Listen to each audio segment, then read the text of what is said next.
Sporting Journal Radio, presented by Onyx. All right. It's always fun to talk about Lake of the Woods any time of year because there's always something fun to do up there, and you're usually going to have pretty good success at it, especially if you want to go up there and do some fishing. So we're going to bring on Joe Henry right now from Lake of the Woods Tourism to talk about what's going on up at Lake of the Woods right now. But Joe, coming up later after we talk to you, we're going to have Eric McCoy and Drake Hurd and Eric Osberg on to talk about that National Walleye Tour Championship. And how cool is that to see a 21-year-old? He won $121,000 worth of stuff. 21 years old, Unbelievable. Joe. Yeah, you know what? I'll tell you what. He's coming from that McCoy family, who, I know his dad, and what a great walleye fishing family from Mille Lacs Lake, number one, and good people. His dad's sure nice guy, and so congrats to Eric, and for Drake, Angler of the Year. Also a local guy. Boy, Drake, great job, man. Very, very, very cool, and. I heard that the tournament went real well, so kudos to Eric Osberg too for, hosting Otter Tail Lakes Country, hosting such a good tournament. We had that championship just a couple of years ago, and it's fun to get those things in town, and it's good for the community, and it's good for a lot of reasons. So kudos for everybody involved, and I had a chance to watch just a little bit of the live weigh-in from my computer, and fun to watch, fun to hear Eric talk about things, fun to hear Drake talk about the path, and of course. Drake made a very good comment. He says, when somebody like me has success, kudos to my family for backing me up, specifically my wife, and I just thought that was a very classy thing to say, and it's true. Yeah. Well, and those two are sharing knowledge between each other and helping each other out. And it's neat to see, they're buddies, of course, but it's neat to see competitors in the same tournament competing against each other, helping each other out too. So that's very cool. And I'll tell you the other thing too is, the one thing that I think is so neat is when the NWT came up to Lake of the Woods, there were anglers catching walleyes in places that never got fished. And there were anglers catching walleyes with techniques that were never being used. So it really opens the eyes to what the possibilities are. And I always say, I get harassed for it sometimes on my fishing reports, but you got to remember that, not every walleye in the lake is doing the same thing. Yeah. So if the majority of the walleyes are being caught right now in 28 feet of water over deep mud jigging out in front of Pine Island, let's say, or along the South Shore, for instance, that doesn't mean every walleye in the system is doing that. There's a lot of them, and a lot of walleyes being caught doing that right now. You can go out there and catch them right now, I guarantee it.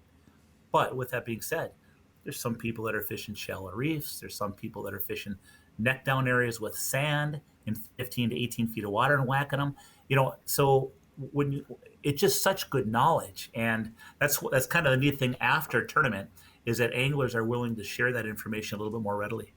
Well, I'm excited. I'm actually heading up to Lake of the Woods coming up here in a couple of weeks, and we're going to fish the river. I think we're going to try to catch some smallies up there, which I'm excited to catch smallmouth on the Rainy River. Don't get me wrong, but I want to fish for walleyes up there right now, of course. And then when we were at the Aglow conference and we saw Paul Johnson from Riverbend there, he's like, "Hey, you want to go up to the Northwest Angle and do some duck hunting?" I was like, "Yeah." And I don't know if we're gonna get up to the angle during this trip, but I'm hoping we can get up there. Maybe do some fishing at least. I haven't been up there since. I suppose it was last winter now. We took the ice road, and we can drive through Canada to get up there now, of course. So it would be nice to spend a little bit of time up the angle, Joe.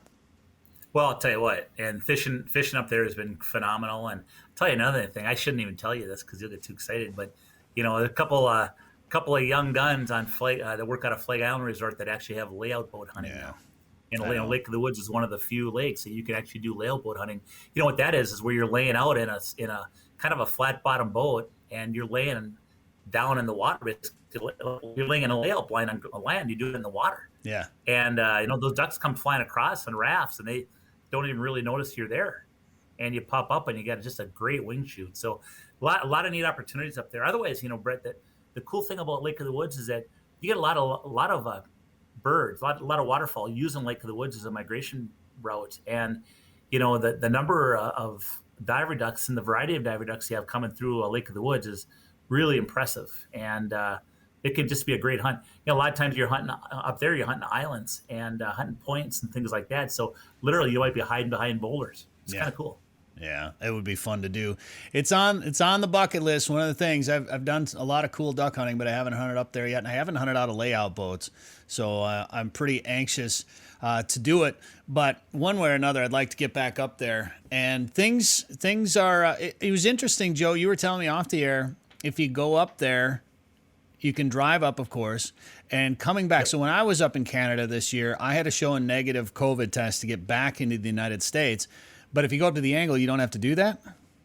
Yeah, well, so what it is, yeah, so right now, if you want to go up to the northwest angle, certainly for guests that don't know the lay of the land, you got to go through about 40 miles of Canada, and then you enter into the northwest angle, which is the United States again.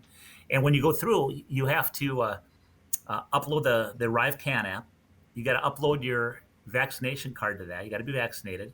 You have to upload your COVID test. That's a negative COVID test, PCR, otherwise known as a molecular test, that's less than 72 hours old. Now you do all that and check all the other boxes, and they let you through Canada to go to the angle. Now you're up at the angle for a while, a few days, whatever. You come back, and technically your COVID test to get back into Canada when you go south would be expired. But what they have allowed is they know that we just don't have the testing facilities up there. We don't have any doctors' offices, no medical facilities. So what they've done is they've allowed, U.S. travelers coming back from the northwest angle through Canada, to get through, knowing that there's not another way to get another test while you're up there. So there's been no problem coming back south. And the only thing we hear that it's kind of a long wait time when you're coming south to call Canada Border Services Agency. But you just got to wait out that wait time on the phone, and once you get to the people, it's been a pretty smooth sailing coming back south. My goodness, that was a nice muskie that Jeff caught there. I have to say that muskie is kind of funny because, it's Facebook, right? So right off the bat, people are saying Photoshop. Yeah. No way it can be that big. Long-armed. Look at the size of the shadow based on the fish. Yeah. Well, look at the size of his body compared to his body. I mean, Jeff is such an accomplished muskie angler. He doesn't need to be screwing around with photos. And, right. It just in today's world, you get enough comments that after a while you don't even address them anymore. You just let them go. You can't. I mean, he is using a wide angle lens there. And he's not really long arming it, but he's holding it out a hair. So it's going to give the fish more prominence in the photo, and it is going to make him look a hair smaller in the background, but it's not Photoshopped. And honestly, it's a big fish. And if somebody wants to complain, I take fish pictures like that too, and you always have some, you're faking it, whatever. I usually will put the length right in the description too, and if somebody has an issue with it, I just don't care anymore. Well, you can put the length in the description I want. I know I've put the length in, and somebody says BS, 25 inches. At that point, who cares? But there again, I think in today's world, you just got to take it with a grain of salt to move on. Jeff's a really accomplished angler, and I thought it'd be fun to put that photo up because he was up there muskie hunting, which he likes to do, and he would have been on the Ontario side of Lake of the Woods, so slide in from the angle, and there's fishing's been really incredible up there this year, and we don't expect it to drop off anytime soon. That's for sure. Yeah, and he's caught plenty of muskies. He has no reason to try to fake a picture at all. He has no reason to fabricate anything. He's a really good, accomplished angler and a good dude. He's not going to do that. He's a man of character. Well, if people want to learn more about getting up to the Northwest Angle or fishing the Rainy River or Lake of the Woods or start thinking about a winter trip, Joe, what should they do? Yeah, you know what? Come to our website, and that is lakeofthewoodsmn.com. Hear more at sportingjournalradio.com or wherever you get podcasts. Northern Minnesota's Walleye Factory is a year-round world-class fishing destination. The perfect getaway this summer is just a short drive to Lake of the Woods. Fish Big Traverse Bay, the Rainy River, or visit the unique Northwest Angle. To catch big fish, you have to go where the big fish are. Plan your trip to Lake of the Woods at lakeofthewoodsmn.com. That's lakeofthewoodsmn.com.